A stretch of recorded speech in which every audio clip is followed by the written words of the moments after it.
Hey guys, welcome back to another video.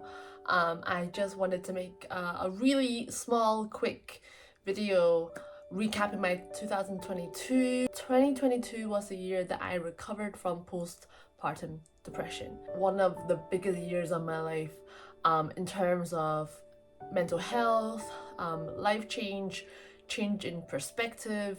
So I just kind of wanted to share what I went through, and I know for a fact that there are so many women, so many mothers out there who are experiencing or have experienced the same thing. Every woman's postpartum depression experience story is completely different. Everyone has a different kind of root cause or root trigger to it.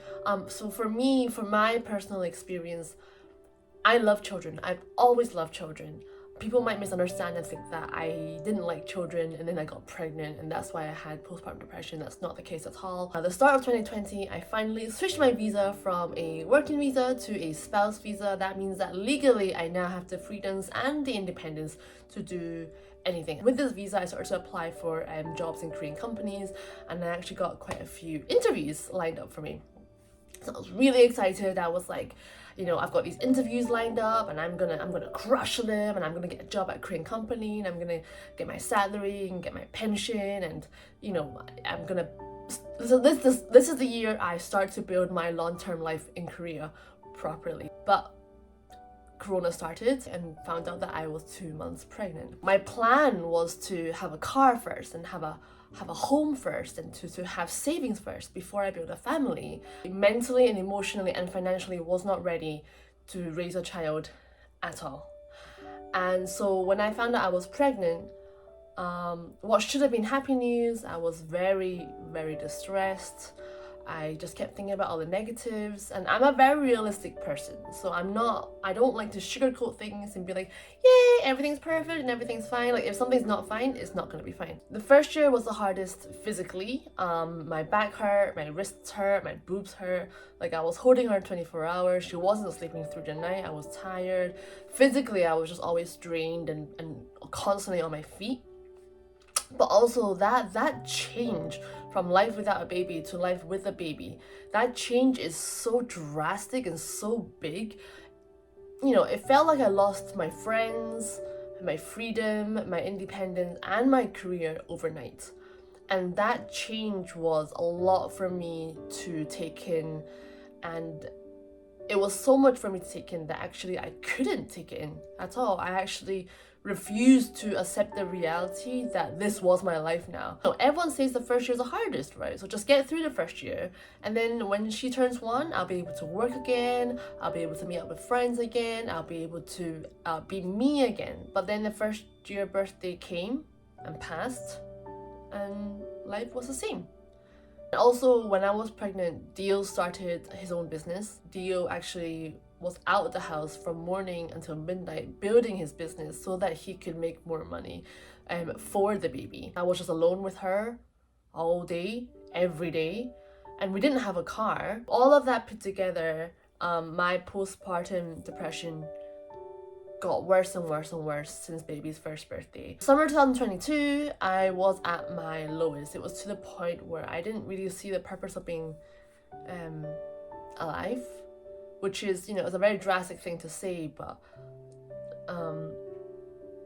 it's true. Like, it's true. There's no gentle way I can put it. I really didn't see a point in life anymore. I was not just a mom, I was a expat mom or a foreigner mom in a foreign country without a husband, without a car, without a permanent home.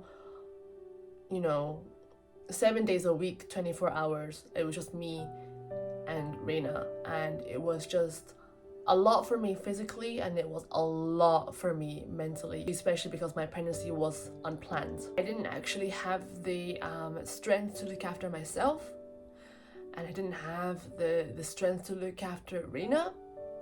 But if I don't look after Reina, who's gonna look after Reina? You know, I didn't have anyone else. So it was just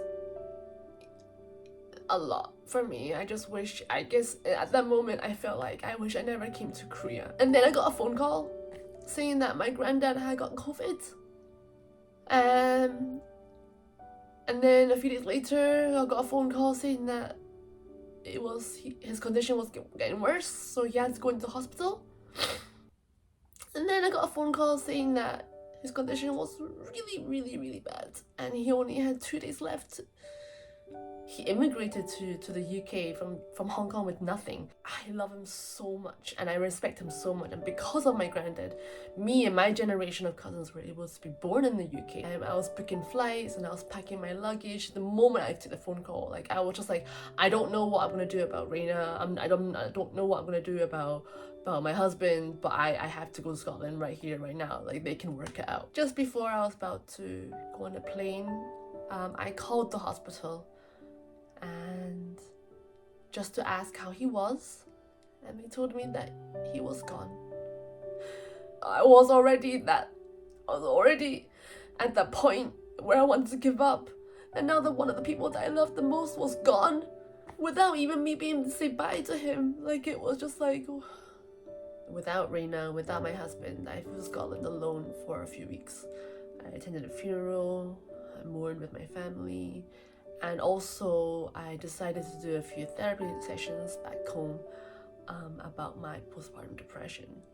And it was, the sessions were actually really, really good because, of course, unlike Korea, the therapist spoke English. It was just very relaxing. I just was able to focus on me and only me, my health and my mental health and my happiness. And it's not to say, like, I don't want people to think like, oh, I don't love Raina, or like, I love her so much and I love my husband so much and I'm really thankful for him. And then when I came back to Korea, that's when things really started to change for me. After coming back from Scotland, Dio changed his work schedule so that he was home early every single night to be with me and also to help me, like, feed Raina dinner, help me put her to bed. I spent a lot of time reflecting on my perspective. The root cause of my postpartum depression was the fact that I couldn't accept the reality that I had become a mother. That by becoming a mother, it means I had to sacrifice my social life, my career, my time, my freedom. What really started to help me heal was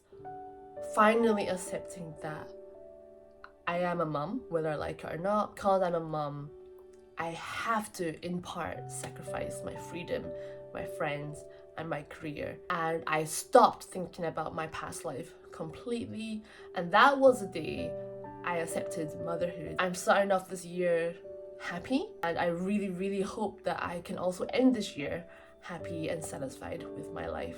It's just been really hard to talk about because not everyone with kids have postpartum depression, and also a lot of my friends don't have children. I believe that if you don't have children, you can't really fully understand what it's like to be a parent. Just because someone had a wonderful 2022 doesn't mean that all the other years are going to be wonderful as well. There will be some lows. Just like someone who had a really terrible 2022, it doesn't mean that this year or the years after will also be terrible. There will be highs. There will always be highs.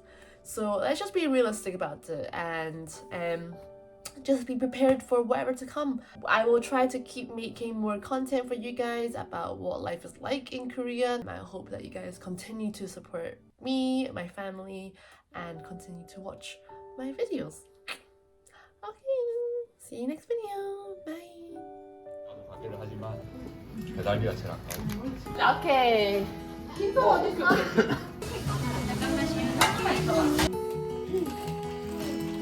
자, 이제 노래 부르자. 시작. 잘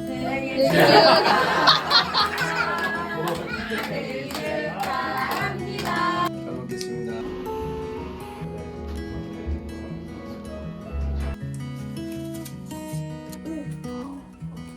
That it went up? Oh. 뭐예요?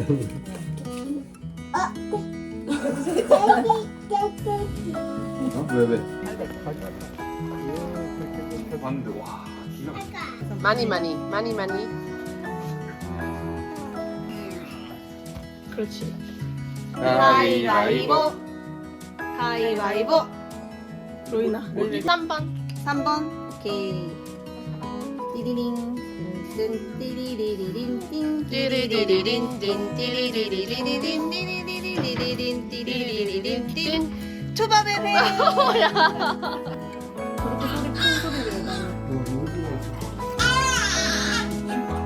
Three, two, one. Happy New Year! 2023.